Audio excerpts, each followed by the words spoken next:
Hey guys, we're doing another chapter 3 video here, and for your notes today you're going to have to set up your own essential question, but we're going to be focusing on just one problem for this video, but we're going to try to take this problem kind of to that next level. So go ahead and set up your notebook, get your notes kind of ready to go, and this will be the question that we're focusing on today. Is y equals x, parenthesis, x minus 2 linear? Is this a linear equation? So is y equals x, parenthesis, x minus 2 linear? Now, I could very quickly and simply answer this question with a quick yes and no, but I want to get into it through the multiple representations. I want to know, is it linear visually? Does it look like a linear pattern? Is the equation itself look linear? Does it look linear in a table? So I really want to see the whole picture. So I'm going to push myself to kind of go beyond the simple answer today and go for it in a little bit more of a in a little bit more detail. So we have 4 representations that we can kind of go after. I'm going to start with the equation first because it's right in front of us here. So let's think about the equation for a minute. If something is linear, we know that linear equations end up showing up in the format of y equals mx plus b every single time. Now the m and the b are always numbers. M is what we call the growth number or the slope. So this is our slope. And b is what I often call the figure 0, or you could say the y-intercept on the graph, y-intercept. And so if we can rearrange this equation so it looks like y equals mx plus b, then I'm going to feel like, yeah, it probably is linear. It's probably a line. But I have to do the work to figure out if that's true. So what I'm going to do off to the side over here is I'm going to copy our equation, y equals x, parenthesis, x minus 2. And I'm going to try to get rid of that parenthesis to see if it truly could be mx plus b. So we're going to use some distributive property here, and we're going to do x times x and x times 2, multiplying that in. So what does that mean mathematically? Well, that means we have y equals x times x minus x times 2. Now I know x times 2 is like the same as saying 2x, but what is x times x? It's not 2x. X times x is when we have x squared. So we end up with y equals x squared minus 2x. Here's another format of that equation. That does not look like y equals mx plus b to me. X squared is not something that shows up in a linear equation. So when I see this x squared, I'm pretty concerned and I'm thinking probably not linear. So I'm going to assume that the x squared means it's not a linear function. And honestly, I could stop right here and be done, and I've answered the question, but I kind of want to go beyond that. Like, I want more evidence. So here's my equation evidence. Let's tackle this a different way. How about instead of equation, we go after it in the format of a table? Let's prove it in a table. So here's what I'm going to do for my table. I'm going to study my x and my y values. So I'm going to make an xy table. This time I'm going to go vertical with my table, kind of like this. And typically, if I don't have a story problem, which I don't, there's no story right now, I like to use -2, -1, 0, 1, and 2. Those are my go-to numbers. And my y equals equation, now remember what we started with, it's x parenthesis x minus 2. So that's what I'm going to be using to do my calculations for my table. When I go to do -2, I'm going to do -2 parentheses -2 minus 2. That's going to be my math.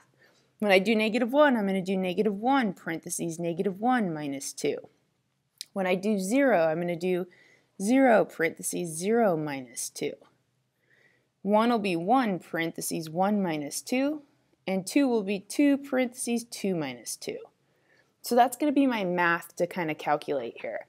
So let's go through each of these real quickly. We have to do the parentheses first. So -2 minus 2 is kind of like imagining I have, can I squeeze it really small right here? -4.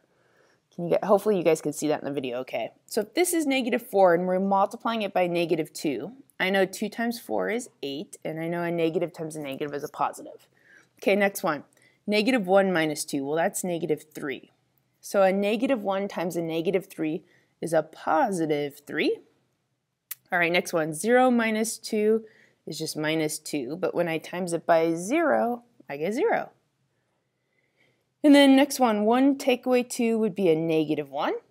And -1 times 1 would be -1. And then the last one, 2 take away 2 is 0, but 0 times 2 is 0. All right. So when I look at my table, I notice that from 8 to 3, it's like a pattern of taking away 5. From 3 to 0, I'd be taking away 3. From 0 to -1, I'm taking away 1. And then, oh my gosh, this is weird, then I'm adding 1.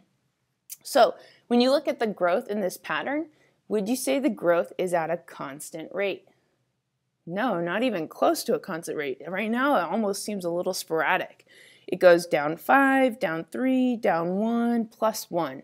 So this is not constant growth. Constant growth would be like if it was adding 2 every single step. Plus 2, plus 2, plus 2. That's not what's going on here.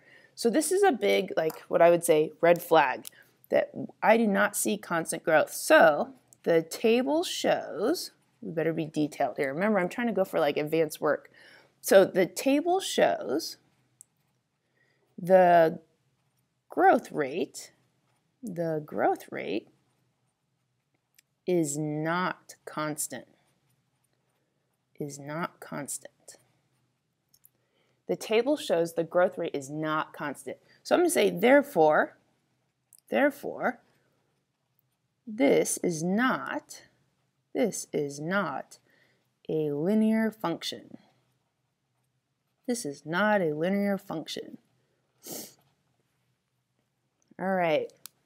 So now I feel like I have double proof. I'm really, like if someone was grading my work, they're going to start feeling pretty convinced right now. I've proven with the table that the rate of change is not constant. So no constant growth means not a linear function. I've proven up here with the equation that I can't write it as y equals mx plus b.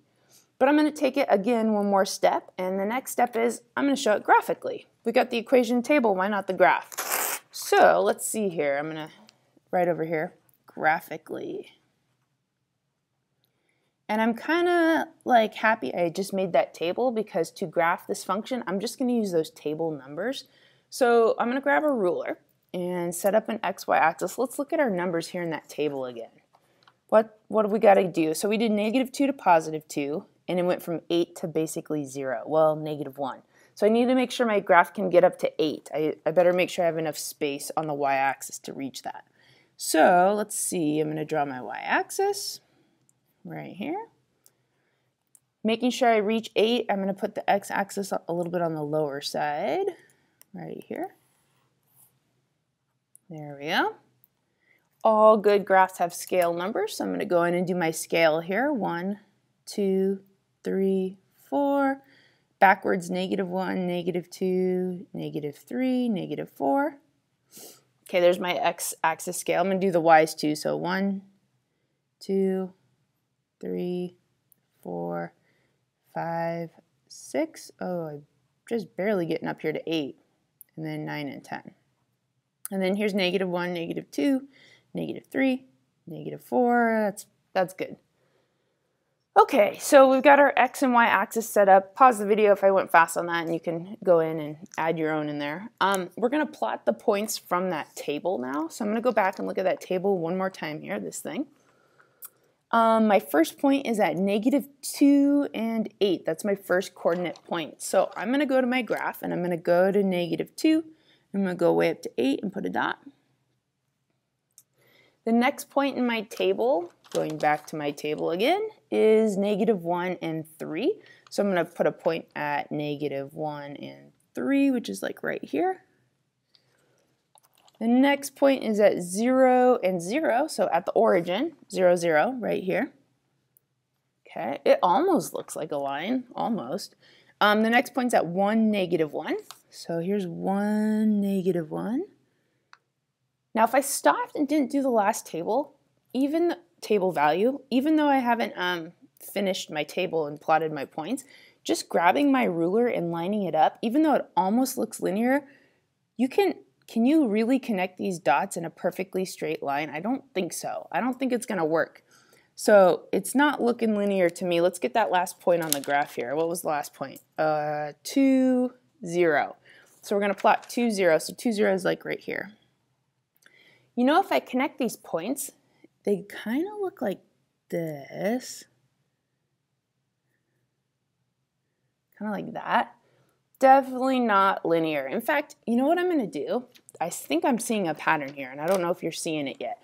I'm going to go back to my table, and I'm going to add one more number to the table, 3, because I think you're going to find this interesting. I'm seeing something here. If I did 3, it'd be 3 times parentheses 3 take away 2. 3 take away 2 is 1, and 3 times 1 is 3. What do I see here? What I see is that when I go from 0 to 3, it's a pattern of adding 3. So look at my pattern here. It went subtract 5, subtract 3, subtract 1. Now it's going add 1, add 3. What do you think is going to happen next? Probably add 5. I'm seeing some opposites. Let's put 3, 3 on the graph. Let's add that in here. So 3, 3 would be like right here. It'd be like that. So it's looking like one of those U-shaped graphs. In fact, I'm going to guess if I kept on going, this is going to keep going this direction. This is going to keep going this direction. I'm going to write next to the arrow, this is y equals x, parenthesis, x, what was it, minus 2. So we have get that warning sign off the screen, sorry guys. So we have a good graph and we've labeled it. We've got a scale. But what I definitely see is it's not linear. So we'll write a little statement here. This graph is nonlinear. This graph is nonlinear. Oh, okay, so backing this up a little bit, what was our main question? So we started with this question, is y equals x, parentheses, x minus 2 linear? And I could have very simply said, nah, it doesn't look like y equals mx plus b, and been done. But look how much farther I took this. I went for some solid proof here. I said, okay, if it's an equation, it would be y equals mx plus b, but let me show you how it's not. Here's my proof that it's not y equals mx plus b. I'm actually showing it instead of just writing a sentence. Let me show you in a table how it's not. Look at this growth in the table. Not a constant growth, therefore it's not a linear function. Okay, well how about look at it graphically? Doesn't even look close to like a line. So definitely nonlinear.